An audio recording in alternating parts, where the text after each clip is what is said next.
जय साई राम। जय गुरु देवदत्ता। गुरु ब्रह्मा गुरु विष्णु गुरु देवो महेश्वरः। गुरु साक्षात् परब्रह्मा तस्मै श्री गुरुवे नमः। अक्कलकोट श्री स्वामी समर्थ लीलामृतम अध्यायम 66। ஸ்ரீ சுவாமிகள் சோழப்பாவின் வீட்டில் நிகழ்த்திய லீலைகள். ஸ்ரீ சுவாமி சமர்த்தர் அக்கல்கோட்டில் 22 முதல் 23 ஆண்டுகள் வாழ்ந்தது. சோழப்பாவின் வீட்டில் பல நாட்கள் தங்கியிருந்தது ஆகிய செய்திகளை நாம் அறிவோம். இந்த அத்தியாயத்தில் ஸ்ரீ சுவாமி மகராஜ் சோழப்பாவின் வீட்டில் வசிக்கும் அவருடைய சொந்த பந்தங்களிடம் பல லீலைகளை நிகழ்த்தியிருக்கிறார்.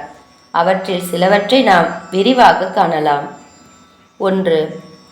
ஒருமுறை ஸ்ரீ சுவாமி மகராஜ் வெளியே சென்றிருந்த சமயத்தில் சோழப்பாவின் வீட்டினுள் ஒரு ஆந்தை புகுந்துவிட்டது.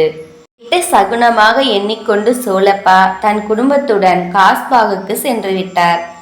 ஸ்ரீ சுவாமி மகராஜ் அக்கல்கோட் வந்தடைந்ததும் நடைபெற்ற அனைத்தையும் அறிந்து கொண்டார். அனைத்தையும் அறிந்தவர் என்றாலும் இது போன்று சாதாரணமாக நடந்து கொள்வதில் அவருக்கு சந்தோஷம் அதிகம். ஸ்ரீ சுவாமி சோழபாவை காஸ்பாகில் சென்று சந்தித்து ஆந்தை நுழைந்ததற்காக வீட்டை விட்டு யாராவது செல்வார்களா என்று கடுமையாக கோபித்து கொண்டார். அவர் எப்போதும் மூட நம்பிக்கைகளை எதிர்த்தார். அப்படி எவரேனும் மூட நம்பிக்கையுடன் நடந்து கொண்டால் அவர்களை கடுமையாக தண்டித்து அந்த பழக்கங்களை விடுமாறு அறிவுறுத்துவார். சோழப்பாவின் வீட்டில் அவருடைய குழந்தைகள் உறங்கும் அதே படுக்கையில்தான் ஸ்ரீ சுவாமி சமர்த்தரும் உறங்குவார். அக்கல்கோட் வந்தடைந்த புதிதில், அதாவது சுமார் 2 மாத காலத்திற்கு சோழப்பாவுக்கு பல்வேறு வகையான இன்னல்களை ஸ்ரீ சுவாமிகள் ஏற்படுத்தி இருக்கிறார். அவருடைய வீட்டில்தான் இஷ்டப்படும்படியாக எல்லா இடங்களிலும் மலம் கழிப்பது, நெருப்பை தண்ணீர் ஊற்றி அணைப்பது, குளிக்காமல் உணவை தொடுவது போன்ற பல்வேறு இன்னல்கள் ஏற்படுத்தி கொண்டிருந்தாலும் சோழப்பாவின் பக்தி குறையவே இல்லை. ஒரு பண்டிகை தினத்தில் சோழப்பாவின் மனைவி பூரன் போலிகளை இனிப்பு பண்டம் செய்து வைத்திருந்தார். அப்போது வாசலில் ஒரு துறவி அல்லாஹ் என்று அழைத்தவுடன் ஸ்ரீ சுவாமிகள் போலி நிரம்பிய பாத்திரத்தை தன் கையில் தூக்கி கொண்டு அவற்றை முழுவதுமாக அவருக்கு அளிப்பதாக கொண்டு சென்றார்.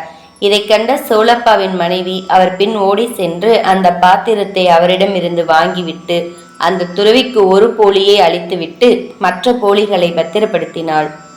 ஸ்ரீ கிருஷ்ணர் எப்படியெல்லாம் யசோதைக்கு இன்னல்களை ஏற்படுத்தினாரோ அதே போன்று ஸ்ரீ சுவாமிகளும் சோழப்பாவின் வீட்டிலுள்ள பெண்களை தன் தாயாக பாவித்து நடந்து கொண்டதை நம்மால் உணர முடிகிறதல்லவா? ஒரு நாள் சோழப்பா அக்கல்கோட்டை விட்டு வேறொரு ஊருக்கு சென்றிருந்தார். அன்று காலை ஸ்ரீ சுவாமி மகராஜ் சோழப்பாவின் மனைவி மற்றும் குழந்தைகளை வீட்டை விட்டு விரட்டிவிட்டு அவர்களை உள்ளே செல்ல அனுமதிக்காமல் வாசலிலேயே ஒரு பெரிய குச்சியை வைத்து கொண்டு அமர்ந்திருந்தார். மதியமானது. அனைவருக்கும் பசி வயிற்றை கிள்ளியது. அச்சமயத்தில் சோழப்பா வீடு வந்து சேர்ந்து அவர்களுடைய பரிதாபகரமான நிலையை கண்டார். ஸ்ரீ சுவாமிகளிடம் சென்று ஒரு குழந்தையிடம் கெஞ்சுவது போன்று கெஞ்சினார். பின்னர் மனம் இறங்கி வந்து அவர்களை உள்ளே செல்ல அனுமதித்தார். சோழப்பாவின் மனைவி கர்ப்பமாக இருந்தால் 9 மாதங்கள். அவளுக்கு இடுப்பு வலி எடுக்க ஆரம்பித்தவுடன் ஒரு அறையினுள் சென்று ஒரு கட்டிலில் படுத்துக்கொண்டாள். ஸ்ரீ சுவாமிகள் அறையின் கதவை மூட வேண்டாம் என்று கூறினார்.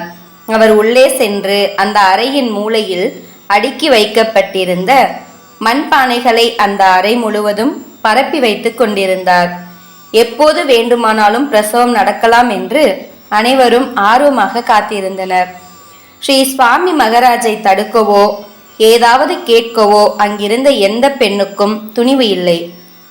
அதே சமயத்தில் சோழப்பாவின் மனைவி ஒரு பெண் குழந்தையை பெற்றெடுத்தாள். உடனே ஸ்ரீ சுவாமி மகராஜும் அந்த அறையின் கதவை மூடிக்கொண்டு வெளியே சென்று விட்டார். இந்த லீலையை அவர் ஏன் நிகழ்த்தினார்? அதன் அர்த்தம் என்ன? அவருடைய செயல்களுக்கும் நம்மால் விளக்கம் அளிக்க முடியுமா என்ன? ஒரு நாள் சோழப்பாவுடைய மனைவியின் கையில் தேள் கொட்டிவிட்டது. அவளால் வலியை தாங்கிக் கொள்ளவே முடியவில்லை. அப்போது ஸ்ரீ சுவாமி மகராஜ் வீட்டினுள் தான் இருந்தார். அவளுடைய அழுகையை பார்த்து தன் பாதுகைகளை அவளிடம் தூக்கி எறிந்துவிட்டு அவளுடைய கைகளை அதனுள் வைத்துக் கொள்ளுமாறு கூறினார். அவள் அவ்வாறு செய்தவுடன் வலி குறையத் தொடங்கியது. சிறிது நேரத்திற்கு பிறகு தனக்கு குணமாகிவிட்டது என்று எண்ணிக்கொண்டு தன் கைகளை பாதுகைகளிலிருந்து எடுத்தவுடன் மீண்டும் அவளுக்கு வலி எடுக்க தொடங்கியது. உடனே அவள் தன் கைகளை பாதுகைக்குள் வைத்துக் கொண்டாள். அவ்வாறு வைத்துக்கொண்டு உறங்கியும் விட்டாள். இந்த நிகழ்ச்சியின் மூலம் ஸ்ரீ சுவாமிகளின் பாதுகைகளின் மகிமையை நம்மால் புரிந்து கொள்ள முடிகிறது. ஸ்ரீ சுவாமி சமர்த்தரை இந்த பிறவியில் நேரில் காணும் பாக்கியத்தை நாம் பெறவில்லையே என்ற ஏக்கம் அனைத்து பக்தர்களுக்கும் ஏற்படும் என்பதை அறிந்ததாலோ என்னவோ ஸ்ரீ சுவாமிகள் தன் பாதுகைகளை தன் பக்தர்கள் பலரிடம் அளித்திருக்கிறார். அவை பல இடங்களில் ஸ்தாபிக்கப்பட்டு வழிபாடுகள் நடைபெற்று கொண்டிருக்கிறது. நம்மால் அவற்றை தரிசனம் செய்யவும் ஸ்பரிசிக்கவும் முடியும் என்பதனை எண்ணி பார்க்கும் போது அவர் கருணையின் மறுவடிவம் என்பதை தவிர வேறு ஏதாவது கூற முடியுமா என்ன? ஒரு நாள் சோலப்பாவின் மைத்துனி அவருடைய வீட்டில் தங்கியிருந்தாள். அவள் தன் மூக்குத்தியை படுக்கையில் கலற்றி வைத்துவிட்டு உறங்கிவிட்டாள். சோலப்பாவின் சகோதரன் சகோதரியின் மகன் விடியற்காலையில் பூக்கள் பறிப்பதற்காக எழுந்து கொள்ளும் போது அதை பார்த்துவிட்டு எவருக்கும் தெரியாமல் எடுத்துக்கொண்டு சென்று விட்டார்கள். அந்த பெண் விழித்து கொண்டவுடன் தன் மூக்குத்தியை காணாமல் அலறினாள். அவள் மிகவும் ஏழ்மையான குடும்பத்தை சேர்ந்தவள். அவளுடைய கணவன் மிகவும் கடினமான சூழ்நிலையில் 100 ரூபாய் சேமித்து வாங்கி கொடுத்தது என்பதால் பயத்தில் அழுது கொண்டே வீடு முழுவதும் தேடிக்கொண்டிருந்தாள். அக்கல்கோட் மக்களுக்கு எல்லாமுமாக ஸ்ரீ சுவாமி சமர்த்தர் இருந்தார். அவரே போலீஸ் அதிகாரி, வைத்தியர், ஜோசியர், இப்படி அனைத்து விதமான இன்னல்களுக்கும் ஸ்ரீ சுவாமிகளையே அணுகுவர். அந்த பெண்ணும் அழுது கொண்டே ஸ்ரீ சுவாமிகளிடம் வந்து தன் மூக்குத்தி திருடு போனதை பற்றி கூறினாள். அல்லாதே, அமைதியாக இரு, உன் மூக்குத்தி கண்டிப்பாக கிடைக்கும் என்று கூறினார். அப்பெண் ஸ்ரீ சுவாமிகளுக்கு அருகிலேயே அமர்ந்திருந்தாள். 1 மணி நேரம் ஓடியது. அவள் மகராஜிடம் மீண்டும் கேட்டதற்கு, ஏய் காத்திரு, உன் மூக்குத்தி கண்டிப்பாக கிடைக்கும், பயப்படாதே என்று கூறினார். அந்த திருட்டு சிறுவன் பூக்களை பூஜை அறையில் வைத்துவிட்டு வந்து சேர்ந்தான். அவனை பார்த்தவுடன் ஸ்ரீ சுவாமி மகராஜ், இவள் அழுது கொண்டிருக்கிறாள், இவள் மூக்குத்தியை கொடுத்துவிடு என்று கூறியதற்கு அவன் அதை எடுக்கவே இல்லை என்று சத்தியம் செய்தான். மகராஜ் அவனை கடும் கோபத்தில் அலறியதைக் கண்டு பயந்து அவன் மூக்குத்தியை எடுத்து கொடுத்து விட்டான்.